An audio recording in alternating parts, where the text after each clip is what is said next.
أصحبنا يا أخ العرب، يا أخ العرب، سأشجع سأساند نيجيريا ضد الجزائر.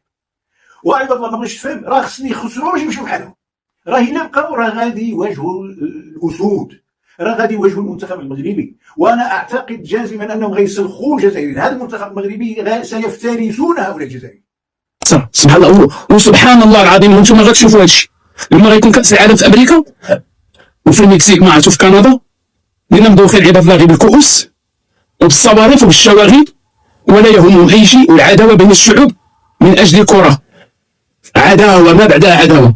صار مفهوم الولاء والبراء اليوم على كرة، صار مفهوم الولاء والبراء اليوم على الأعلام فقط. هذا هو مفهوم الولاء والبراء.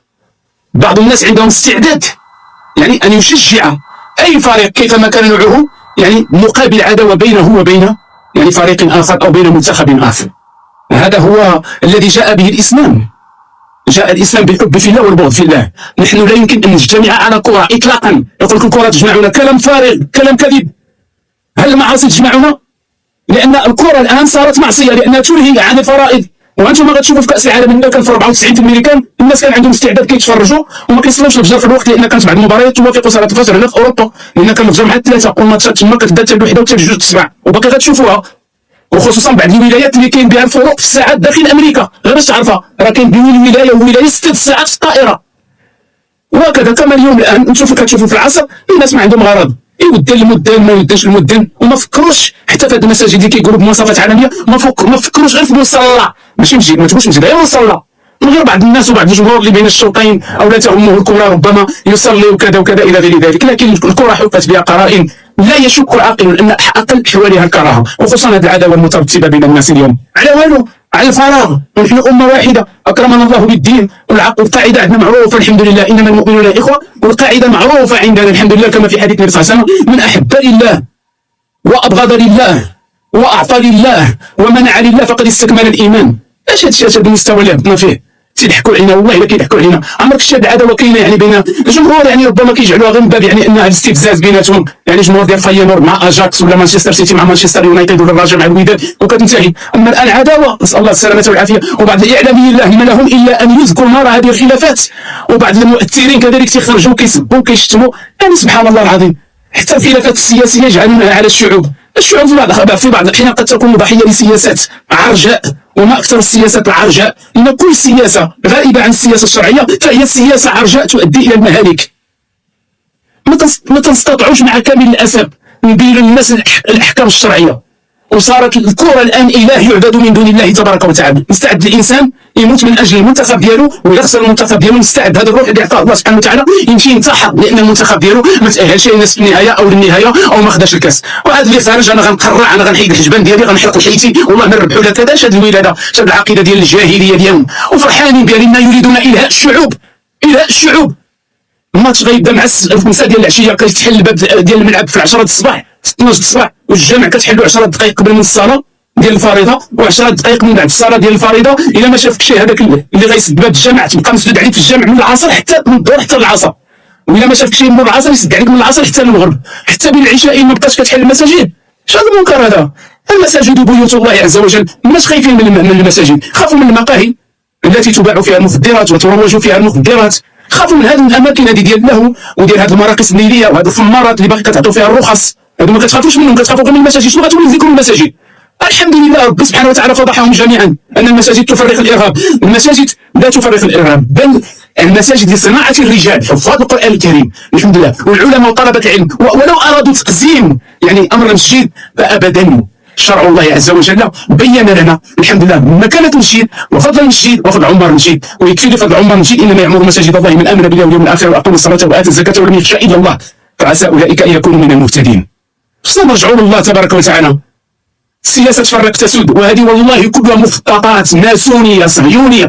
رجعوا لهذه الكتب هذه اللي تكلمت على هذه المسائل، وتنقولها دائما. والله الآن أشغالنا كيف يكون لك جسما رياضيا فقط بعد السموم الثلاثة، يعني كأننا خلقنا من أجل اجتناب السموم الثلاثة: الدقيق الأبيض، المعجنات، السكر الأبيض. يعني هذه السموم، الزيوت المهدرجة. ما خفتش على الإنسان من العقيدة ديالو تكون خاربة ويلقى الله عز وجل صفر اليدين، ما خفتش على الأخلاق ديالو. هادشي حنا كما كنقولوها. يعني غير كوتش، هذا في التغذيه، هذا كيف نقاوموا الانسولين، هذا كيف نحيدوا الكوليسترول، هذا كيف نجتنبوا الفلول العصبي، هذا كيف سير الراحه. غتلقى راحتك في الصلاه وغتلقى راحتك في بيوت الله سبحانه وتعالى. ارحنا بها يا بلال. ماشي الانسان كيتوتر وكيطلع له الهرمون ديال الكورتيزول من اجل ان الفرقه ديالو ولا المنتخب ديالو خصم. الله عز وجل عطاك هذا الجسد امانه في عنقك. ولينا حنا كنشهروا دابا بعض الفنانين اللي هم اقرب الى العفن وكيخرجوا كيصرحوا تصريحات والعياذ بالله بائسه يائسه، لا نهتم بهم، ولكن الناس ضحايا مع الاسف. والله الناس ضحايا. من جيتي كتشوف عيالات في التيران. هذه رساله الينا نحن كجزائريين ورساله الى اخواننا المغاربه، ان الله تعالى قال: ان هذه امتكم امه واحده وانا ربكم فاعبدون. وقال تعالى: وانا ربكم فاتقون. والله العظيم يعني ما رايناه حدث مؤخرا شيء يعني يندى له الجبين وشيء مؤسف جدا، لانه احنا نعرفه باللي انه مثل هذه التصرفات تصرفات جاهليه. يعني وعلى جال واش؟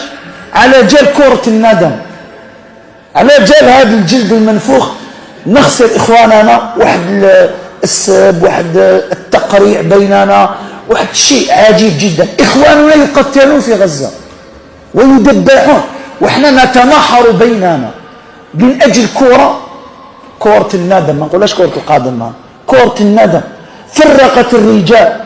وسبحان الله معروف عندنا إحنا كجزائريين كمغاربة، عبد بلي أقرب الشعوب إلينا سبحان الله من القادم هم المغاربة، وإحنا بالعكس أقرب عندنا الحمد لله مع إخواننا حدود.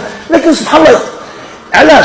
هناك نقاط اجتماع كثيرة. أولا يجمعنا الدين، تجمعنا اللغة، احنا نفهموا ما يفهمونا، العادات والتقاليد هذو كلها هدمناها من اجل كرة قدم ولا كرة الندم. سبحان الله العظيم. وكاين سفهاء من طرفين، بعض السفهاء هم الذين اثاروا نار الفتنة، بصح لابد للعقلاء ان يتحركوا. هذوك خوتنا في الله واحنا خوتهم في الله، يجمعنا الاسلام يا اخوان. النبي عليه الصلاة والسلام لما سمع بين بعض الصحابة الأرض قال: دعوها فإنها منتنة، دعوها فإنها منتنة. ورب العالمين يقول: إن هذه أمتكم أمة واحدة. أبك احنا وهما شيء واحد. دوك ما أفسدته السياسة الله يسهل عليهم. كيفاش يخلي السياسة التي هي فن الكذب تفسد مودة الإسلام بيننا؟ بلي كاين بزاف روابط بيننا. وقلت لك عندنا خوتنا من كل بلدان، خوتنا المسلمين كما الإسلام. أنا مادام مسلم خويا في الله، مادام مسلم، بصح عندنا واحد الخاصية بيننا وبين المغاربة أننا قرب لهم بزاف، حنا هما كذلك. نجي سبحان الله على هذه كرة ما تسوى والو يا أخي. وبعض السفهاء منا ومنا من الطرفين أيضا يشعلون نار الفتنة. هذاك خويا في الله ولا أخوه في الله. سبحان الله. دو كاين نزاعات سياسية سهل، احنا خاطئين السياسة، احنا دين وإسلام وتربية وأخلاق إن شاء الله تعالى. فالإنسان لا يخوض في مثل هذه الأمور يا إخوان، اللي يجي هذا يقول لك هذا خويا في الله، خويا في الله وأنا أخوه في الله. والله تعالى يقول: إن هذه أمتكم أمة واحدة وأنا ربكم فاعبدون. وقال: فاتقون سبحانه وتعالى.